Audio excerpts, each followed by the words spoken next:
Buhari, first of all, get rid of Jonathan, install Buhari. Buhari then ensured that Tinubu, with their Muslim, whatever, Muslim ticket, would become president. They always had designs for Tinubu to become president. And this is why I say people need to be worried. Because if this their plan for Tinubu to become president of Nigeria was not a plan that they concocted yesterday, it was a plan that they did far back when he became an asset to them. No lies. Right? Mm-hmm.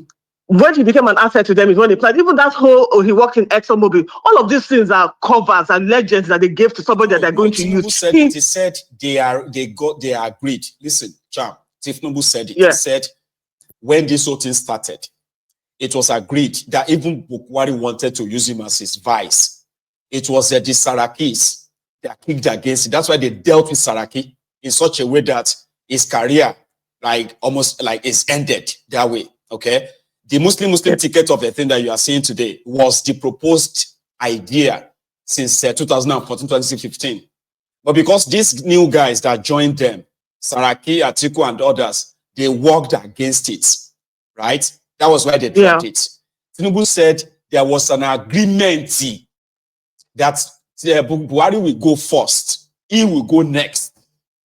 Last time that you see all these fights of trying to stop Tinubu in 2023, which was just an idea that came within the Bukwari's kitchen cabinet, as in his own inner circle, right? Yeah. The reason why Tinubu fought tooth and nail with them was because it was an arrangement, okay? Buhari will go first. Tinubu will go next.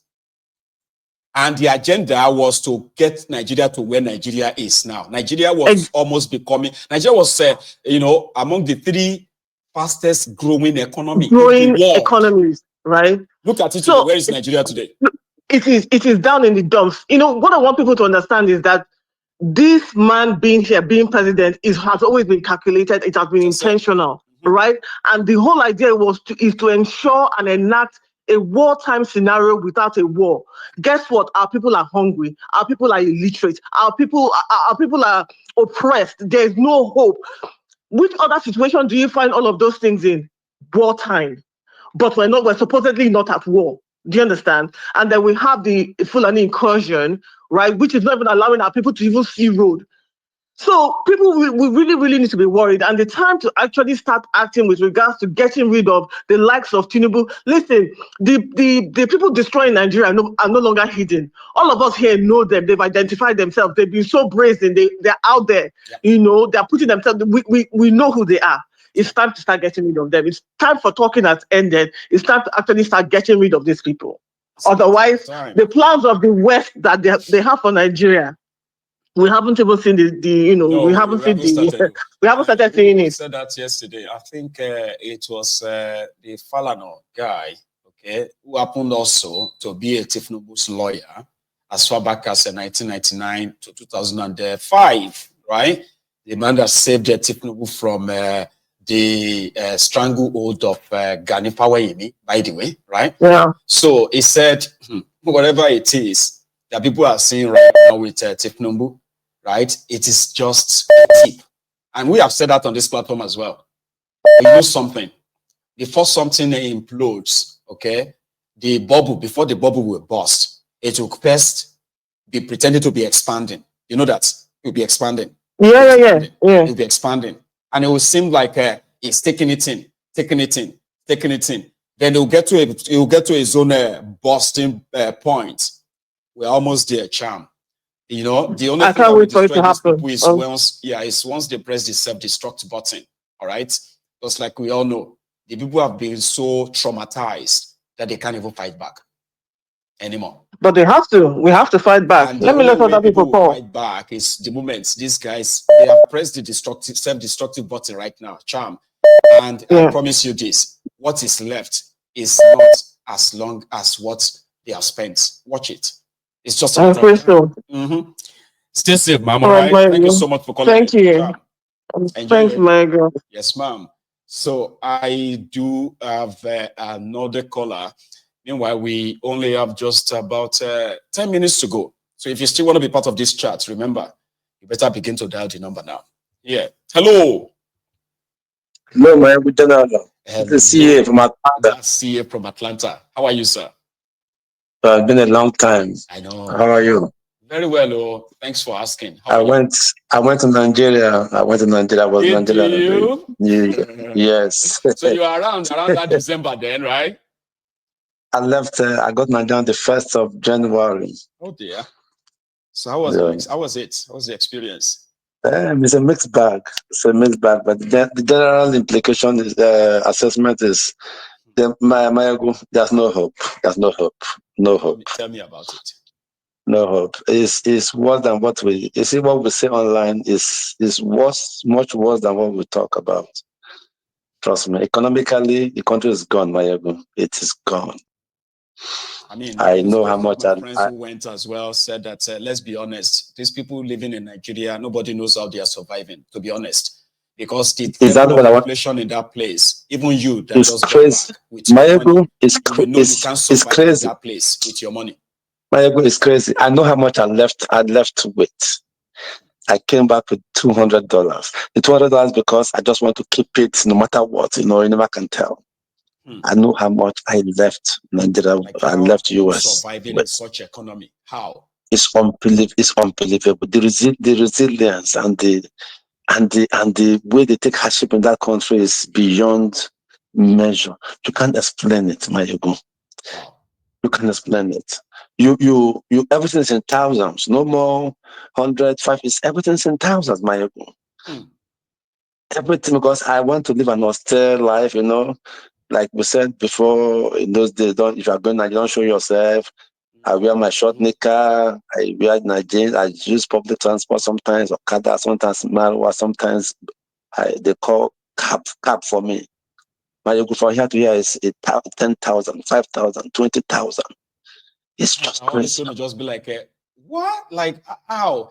Now, if you dare have to fill your car tank, right, every day, and compared to what it cost you to fill your tank where you came from, you're just like, this is supposed to be a third world country.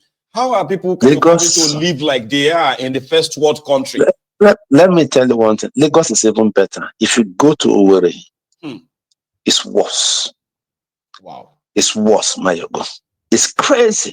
I left a long time ago. I've not been back, so my bank account, everything is dormant. So this transfer stuff, I just gave my brother money, change it, put in your account, and I keep transferring money. My God was transferring money per minute. Per minute. I'll just say my brother send like account you couldn't put transfer to 10,000 naira in your wallet and spend that for like no,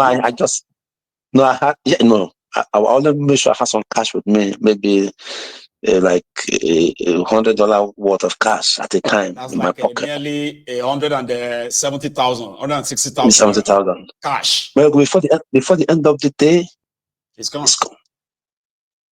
It's gone. At the point, I just you can't spend.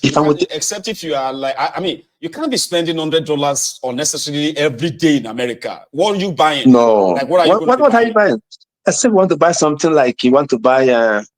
Maybe you want to down payment for a car, or you want to buy a TV. TV is even cheap. TV is $500, $600. That's what I'm saying. Would you be spending $100? I don't spend £100 every day here.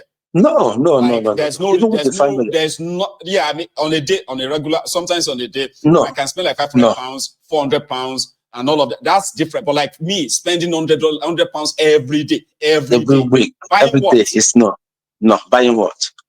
At the point, what I do is I don't even carry cash anymore. Anybody that's with me, I say take or go boy home. Because people keep coming to my hotel. I've got a hotel central to where I will get access to my friends. People just come back and say, well, if we are going out, I say, keep the money. You hold it. If you go anywhere, they say it's 10, I say, give money. You pay. I don't touch money because at the point, I don't even know what it means anymore. Because everything is 10,000, 20,000, 10,000, 40,000. I don't even understand. Mayogo is worse. There's no hope. I am telling you, Mayogo. There is no hope. The country is gone. But one good thing I tell you is, I was afraid of the police, but all through the while we were moving around, the police, I think because of social media, they're changing. Right. They're wiser now. When they see a checkpoint, they don't use power anymore. They calm down. Okay, how now? You understand what they want. you give them. No more power. Say, hey, open your boot. Hey, what's in that? No, I think they've learned now. Yes, I think they are learning their lessons now. Even at the airport, I put some dollar in my wallet when I was coming. $10, $20.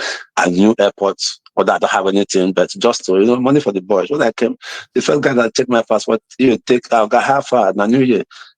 I gave. I hope there's no price, for $20, $10, $20, $10. I left. When I was coming back the same time, I had some night I left at airport. Hey, we are NDLA, they check what you have. We are agricultural something. You have Ugo, you have bitter leaf, they take.